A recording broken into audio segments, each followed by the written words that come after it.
Friends, welcome back to my next video for class 12th beginner. So students, I hope आपने dissolution of firm का जो पहला video था वो आपने देखा होगा. चलिए आज हम पढ़ने वाले हैं difference between dissolution of form and dissolution of partnership. तो डिफरेंस बिटवीन बताने से पहले मैं आप लोगों को बोलना चाहूँगी कि आई होप आपको मीनिंग क्लियर होगी. डिसोल्यूशन ऑफ फॉर्म मतलब क्या होता है? When the firm is discontinue. और डिसोल्यूशन ऑफ पार्टनरशिप मतलब when there is an change in any agreement between partners. लेकिन जो फॉर्म रहती है वो क्या होती है? वो कंटिन्यू रहती है. ये तो मीनिंग आपको मैंने बताया था अपने प्रीवियस वीडियो में. चलिए आज आगे देखते हैं कि इनके बीच में क्या क्या और डिफरेंसेस है. तो फर्स्ट है आपका बेसिस, फिर है आपका डिसोल्यूशन ऑफ फॉर्म और फिर है आपका डिसोल्यूशन ऑफ पार्टनरशिप. तो बेसिस यानी जिसके आधार पे आप डिफरेंस बिटवीन करने वाले हो. तो फर्स्ट है मीनिंग. तो आई होप आपको मीनिंग क्लियर होगा. डिसोल्यूशन ऑफ फॉर्म का मीनिंग है it means closure of the firm and end of business relationship among all the partners. वो मैंने आपको बताया था कि डिसोल्यूशन ऑफ फॉर्म में क्या होता है? फॉर्म जो होती है वो बंद हो जाती है यानी क्लोज हो जाती है. डिसोल्यूशन ऑफ पार्टनरशिप की मीनिंग है it mean change in business relationship among the partners, the firm continue its business. तो देखिए डिसोल्यूशन ऑफ पार्टनरशिप में मतलब जब कुछ चेंजेस होती हैं पार्टनर्स के बीच में, लेकिन फर्म क्या होता है? वो कंटिन्यू रहता है. ठीक है, फर्म डिसकंटिन्यू नहीं होता. सेकंड है आपका बेसिस कोर्ट इंटरवेंशन. तो देखिए कोर्ट इंटरवेंशन मतलब कि कहाँ पे कोर्ट का दखल अंदाजी होता है. तो देखिए डिसोल्यूशन ऑफ फॉर्म में लिखा हुआ है it can be either voluntary by the partners और compulsory by order of court. तो डिसोल्यूशन ऑफ फॉर्म जो है वो तो या तो पार्टनर खुद कर देते हैं या फिर कोर्ट के ऑर्डर से होता है. ठीक है, लेकिन डिसोल्यूशन ऑफ पार्टनरशिप जो होता है वो हमेशा वॉलेंटरी होता है यानी पार्टनर्स खुद से करते हैं. यहाँ पे कोर्ट का इन्वॉल्वमेंट नहीं होता है. याद रखिएगा यहाँ पे कोर्ट का इन्वॉल्वमेंट नहीं होता है, यहाँ कोर्ट नहीं रहता है, बट यहाँ पे कोर्ट का इंटरवेंशन होता है. थर्ड है आपका बिजनेस कंटिन्यूएशन. तो देखिए आपको पता होगा जब डिसोल्यूशन ऑफ फर्म होता है मतलब फर्म बंद हो जाना. तो जब फर्म बंद हो जाएगा तो बिजनेस क्या हो जाएगा? एंड हो जाएगा. लेकिन डिसोल्यूशन ऑफ पार्टनरशिप में बिजनेस क्या करती है? कंटिन्यू करती है. ठीक है, बिजनेस कंटिन्यू करती है. नेक्स्ट है आपका closure of books of account. तो देखिए closure of books of account में क्या होगा? जब डिसोल्यूशन ऑफ फर्म हो जाएगा यानी फर्म तो बंद हो गया तो यहाँ पे क्या होगा? बुक्स ऑफ अकाउंट भी क्लोज हो जाता है. लेकिन जब डिसोल्यूशन ऑफ पार्टनरशिप होता है तो वहाँ पे क्या होता है? बिजनेस कंटिन्यू रहता है, इसलिए यहाँ पे जो बुक्स ऑफ अकाउंट है वो क्लोज नहीं होते हैं. नेक्स्ट है आपका एसेट्स एंड लायबिलिटी.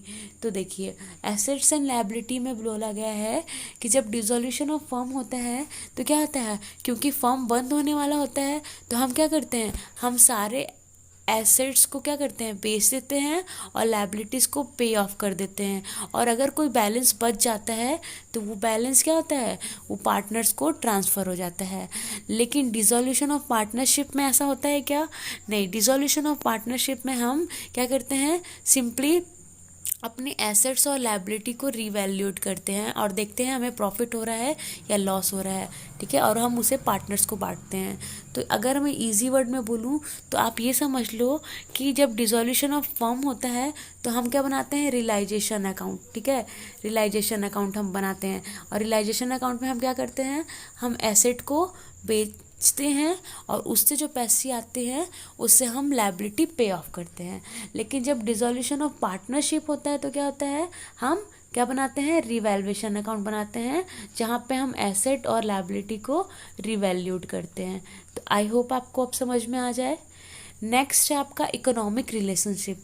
तो देखिए इकोनॉमिक रिलेशनशिप मतलब देखिए जब फर्म डिसोल्यूशन ऑफ फर्म होता है तो क्या होगी? बिजनेस बंद हो जाती है तो इकोनॉमिक रिलेशनशिप भी खत्म हो जाता है. लेकिन डिसोल्यूशन ऑफ पार्टनरशिप में क्या होता है? बिजनेस कंटिन्यू रहता है, इसलिए हम ये बोल सकते हैं कि यहाँ पे इकोनॉमिक रिलेशनशिप भी कंटिन्यू होता है, बस पार्टनर्स के बीच में कुछ चेंजेस होती हैं. नेक्स्ट है आपका last but not a least effect. तो देखिए जब डिसोल्यूशन ऑफ फर्म होता है तो मैंने आपको बताया था डिसोल्यूशन ऑफ फर्म का अल्टीमेट मीनिंग होता है डिसॉल्यूशन ऑफ पार्टनरशिप भी। क्यों? क्योंकि फर्म बंद हो गई यानी पार्टनरशिप भी बदल गया, ख़त्म हो गया। लेकिन जब डिसॉल्यूशन ऑफ पार्टनरशिप होती है तो इसका मतलब ये नहीं होता कि फर्म बंद है, ठीक है, फर्म कंटिन्यू रहता है। ठीक है, आप देख सकते हो डिसॉल्यूशन ऑफ पार्टनरशिप में और may not involve dissolution of the firm. देखिए इसका मतलब ये है कि डिसॉल्यूशन ऑफ पार्टनरशिप से डिसोल्यूशन ऑफ फर्म हो भी सकता है और नहीं भी हो सकता है। तो देखिए नहीं कब होगा? जब सिंपली वो लोग चेंज कर ले और बिजनेस कंटिन्यू रहेगा। और डिसोल्यूशन ऑफ फर्म कब हो सकता है? जब पूरे के पूरे पार्टनर्स बंद करने के लिए ही रेडी हो जाए। ठीक, तो आई होप आपको आज का ये डिफरेंस बिटवीन समझ में आया होगा। आगे देखते हैं, आगे लिखा हुआ है आपका सेटलमेंट्स ऑफ अकाउंट। तो देखिए हम क्या पढ़ रहे हैं? हम पढ़ रहे हैं डिसोल्यूशन ऑफ पार्टनरशिप फर्म। ठीक है, हमने डिसोल्यूशन ऑफ पार्टनरशिप पढ़ लिया है। अब आप बोलोगे मैडम ये कब पढ़ा हमने? तो देखिए जो आपने एडमिशन पढ़ा ना, एडमिशन, फिर आपने रिटायरमेंट पढ़ा, तो जो एडमिशन और रिटायरमेंट में आप बनाते थे उसमें क्या करते थे? आप चेंज करते थे उनके बीच का जो भी प्रॉफिट शेयरिंग रेशियो चेंज करते थे, तो वहाँ पे पार्टनर्स के रिलेशनशिप में चेंजेस आते थे, तो उनको बोला जाता था डिसोल्यूशन ऑफ पार्टनरशिप। ठीक है, लेकिन यहाँ हम क्या पढ़ रहे हैं? हम नया चैप्टर पढ़ रहे हैं जहाँ हम पढ़ रहे हैं डिसोल्यूशन ऑफ पार्टनरशिप फर्म, मतलब पूरा का पूरा बंद हो जाना फर्म का, हम ये पढ़ रहे हैं। तो अब ध्यान रखिएगा कि हम क्या पढ़ रहे हैं? डिसोल्यूशन ऑफ पार्टनरशिप फर्म, जहाँ पे बंद हो जाती है फर्म। तो देखिए जब फर्म बंद होती है तो हम क्या करते हैं? सेटलमेंट्स करते हैं। मैंने आपको बताया ना कैसा सेटलमेंट्स, हम एसेट्स को बेच के लायबिलिटी को पे ऑफ करते हैं।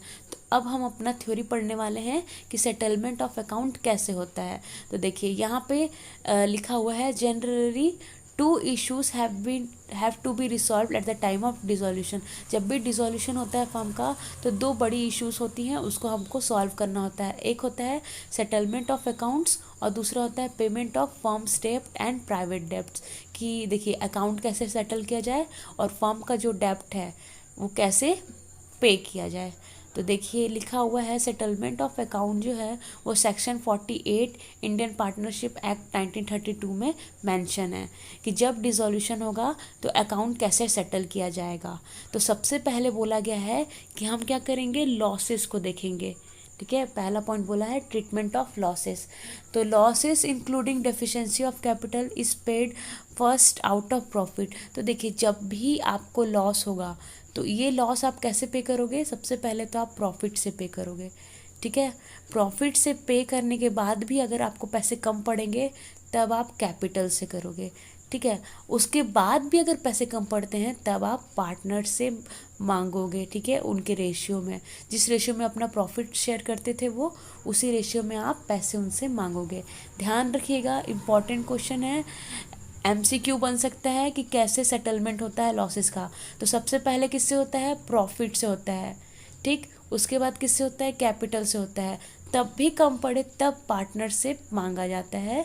किस रेशियो में? जिस रेशियो में वो प्रॉफिट शेयर कर रहे थे। आई होप आपको समझ में आया होगा।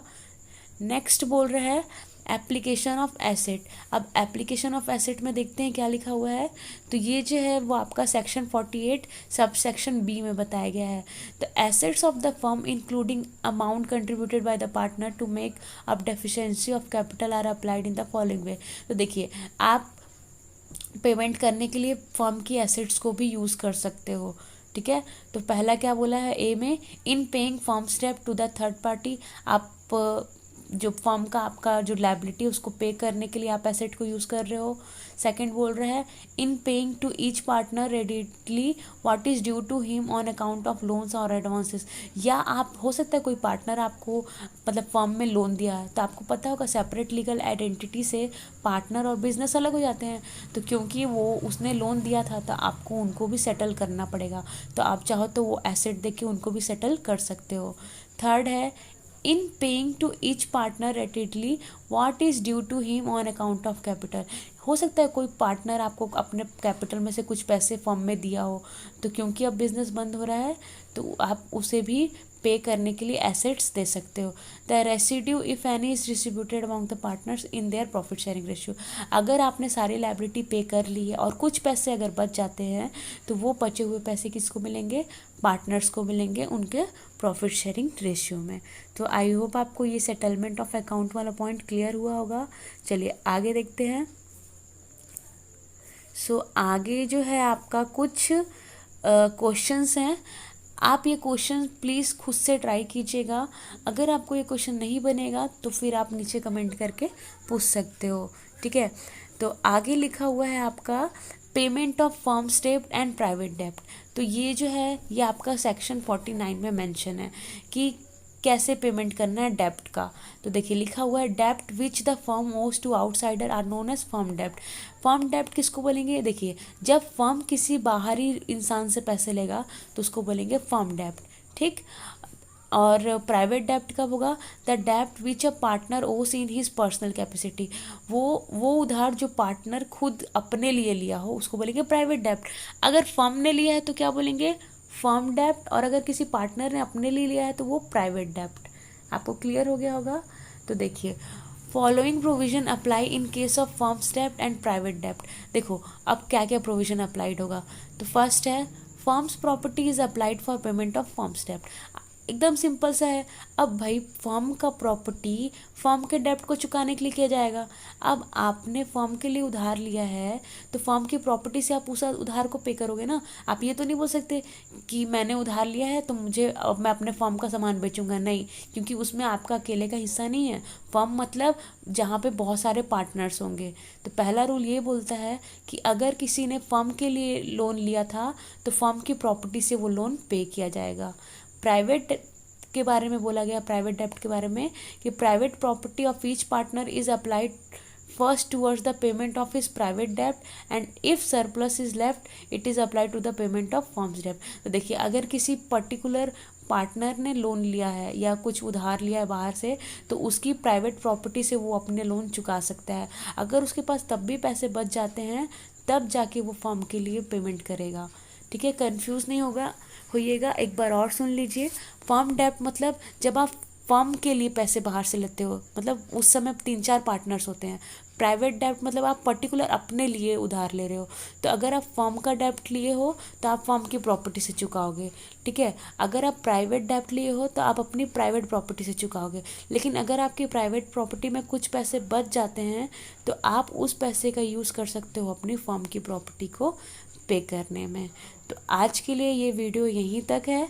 नेक्स्ट वीडियो में मैं आपको बताऊंगी डिफरेंस बिटवीन फर्म्स डेब्ट और प्राइवेट डेब्ट, और हो सकेगा तो मैं आपको ये क्वेश्चंस भी डिस्कस करूंगी। तो अगर आपको ये वीडियो अच्छी लगे तो प्लीज़ क्लास 12th स्टूडेंट, अब तो स्कूल्स भी खुलने वाले हैं, प्लीज़ पढ़ाई पे ध्यान दीजिए क्योंकि आप लोगों का इस साल बोर्ड है, ठीक है। तो अच्छे से पढ़ाई कीजिए और अपने फ्रेंड्स के साथ भी ये वीडियो शेयर कीजिए। Thank you.